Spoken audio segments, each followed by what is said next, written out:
네, 안녕하십니까. 좀 더 정확한 중국 경제 이야기 차이나 이코노미 채널 CEC입니다. 오늘 중국경제금융연구소 전병 소장님과 함께하도록 하겠습니다. 안녕하세요, 소장님. 안녕하세요.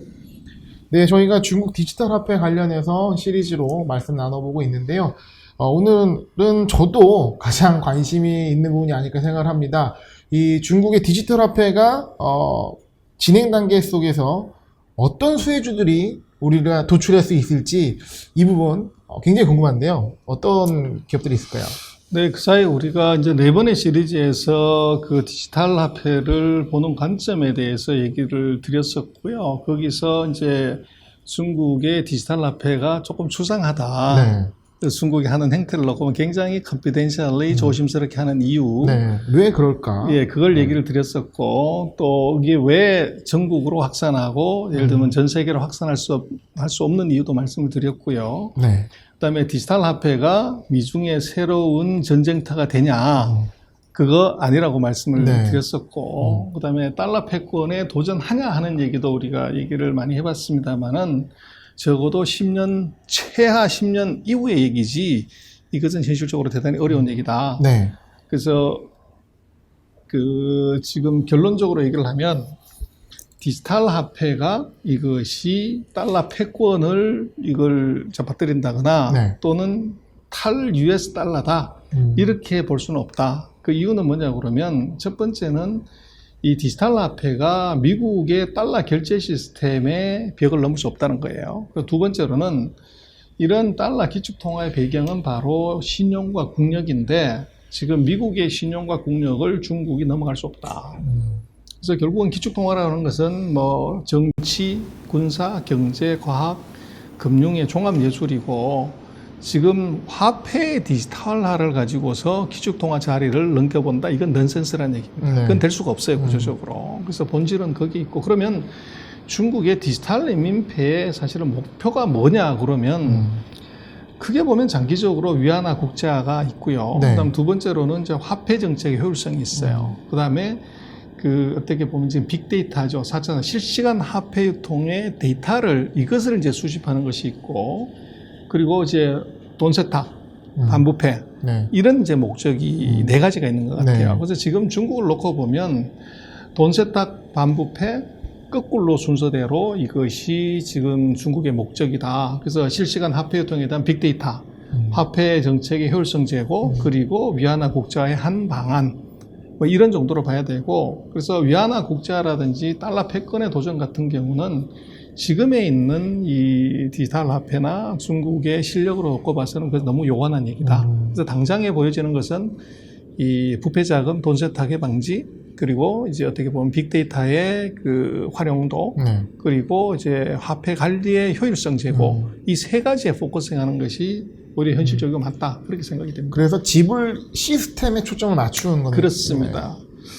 그래서 뭐 구체적으로 어떤 회사가 이제 수혜주냐 하는 것은 아마 두 번째 시간에 말씀을 드렸던 것처럼 등록이라든지 인증이라든지 이제 거래 안전을 제공을 하는 중앙은행의 시스템을 공급하는 회사라든지 또 맨 끝단에서 소위 말하는 싱카드를 만든다든지 응용 앱을 만든다든지 보안 칩을 만든다든지 이런 회사가 이제 수혜주라는 거죠. 네. 그래서 이걸 너무 거대하게 막 이렇게 해석하는 건 좀 넌센스고요.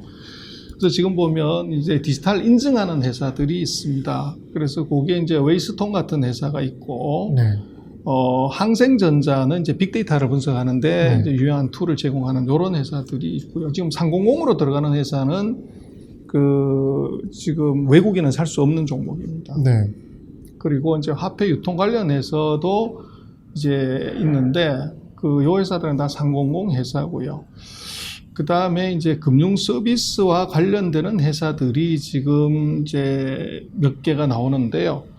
여기도 보면 주로 이제 300 회사들이 많습니다. 거래할 수가 없는. 그렇죠. 네. 그래서 소위 말하는 창업반에 들어가 있는 회사들인 거죠. 그래서 결국은 이것은 전통 기업들이 할 수 있는 게 아니기 때문에 첨단 산업이기 때문에 창업반에 있는 테크 회사들이 주 대상이 되는 거죠. 그 규모도 상대적으로 좀 작겠네요. 작죠, 다. 네. 그래서 이제 뭐 6030, 31 같은 그 항인 금융이라든지 위싱커지 뭐 이제 선조신시, 선조정보 이런 회사들이 해당이 되고요. 그리고 이제 결제단에서 놓고 보면 이제 신대륙이라든지 광전, 윈통 뭐 이런 회사들이 있고, 여기도 보면 300 회사들, 창업반에 있는 회사들이 거의 절반 이상이 됩니다. 그래서 지금 그 중국의 디지털 화폐, 여기에 지금 뭐 거래소에서도 이제 많이 이제 보게 되지만, 지금 중국의 디지털 화폐는 결국은 테마주의 성격이 강한 것이지, 거기서 대박 나는 엄청난 이런 비즈니스 모델이 나오기 어렵다는 거예요. 그래서 아까도 말씀드렸지만 이건 국가가 하는 일이고, 네. 이 중요한 메인 프레임 모든 것은 이것은 이제 국가 주도화 회사이기 때문에 거기에 일부 이제 부품이나 장비나 이제 시스템을 공급하는 정도에서 그친다는 거예요. 네. 그래서 민간 기업이 주도해서 알리바바나 탄센트처럼 이런 서비스가 구조적으로 아니라는 거죠.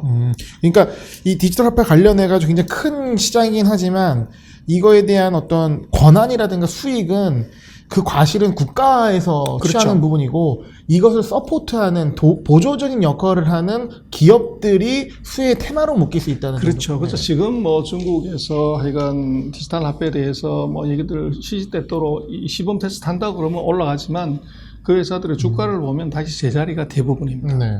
그래서 이것은 시범 테스트 자체가 아주 규모가 작은 그런 것에 그치고 있고, 이것이 돈이 되려고 하면 적어도 이제 뭐 전체 3분의 1, 4분의 1 이상의 그 지역에서 실시가 돼야 이게 가능한 것이지, 이게 뭐 5만 명한테 코인 뿌리는 이 서비스 정도로서 미래 가능성을 지금 평가하기는 너무나 어렵다는 거죠. 장기적으로 성장성이 좀 기대될 수 있죠. 그렇죠. 그러나 아까도 말씀을 드렸지만 그것은 적어도 5년, 10년 정도의 긴 시간이 필요하다는 거예요. 네. 그래서 지금 중국의 디지털 화폐주에 대해서는 이것은 테마성의 이 재료적인 측면에서 접근하는 것이 맞지, 네.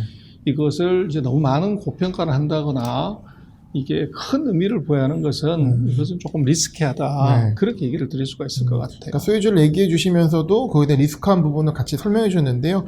아까 좀 자료에 보시게 되면 뭐 인증 기술이라든가 화폐 유통 금융 서비스에 관련된 기업들이 나오는데, 일단은 창업반 종목들이 상당수 있기 때문에 후손강통에서 좀 제외된다는 점도 그렇습니다. 체크를 하셔야 될 것 같고, 그리고 그에 투자 가능한 기업들에 있어서도 어떻게 보면 좀 장기적인 관점에서는 볼 수 있겠지만 좀 테마성에 좀 국한된다. 예, 이런 부분들을 참고하셔서 투자하시는데 좋은 판단 내리셨으면 좋을 것 그렇습니다. 같습니다. 뭐 지금 우리가 한 5개 시나리오 그 연속적인 시리즈에서 본 것은 중국의 디지털 화폐가 앞으로 이제 큰 변화를 줄 수 있는 것이기 때문에 이것을 한번 정확하게 짚어보는 것이 중요하고, 예. 그다음에 지금 이 일반적으로 이해할 수 있는 부분하고 지금 우리가 몇 가지를 짚어봤지만 중국의 디지털 화폐는 굉장히 다른 점이 많다는 거죠.